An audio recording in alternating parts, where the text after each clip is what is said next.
পশ্চিমবঙ্গের কয়েকটি বিখ্যাত স্থান ও তাদের উপনাম। একদিকে আমি উপনাম আর তাদের আসল নাম লিখেছি।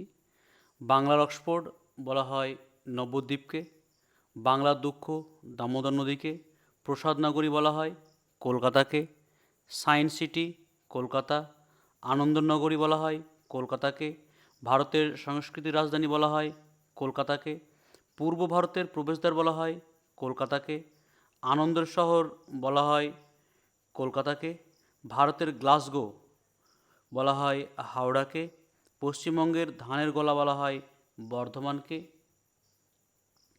ভারতের রুড় বলা হয় দুর্গাপুরকে, কালো হীরার স্থান বলা হয় আসানসোলকে, পাহাড়ের রানী বলা হয় দার্জিলিংকে, অর্কিডের শহর বলা হয় কার্শিয়াংকে, উত্তর পূর্ব ভারতের প্রবেশদ্বার বলা হয় শিলিগুড়িকে।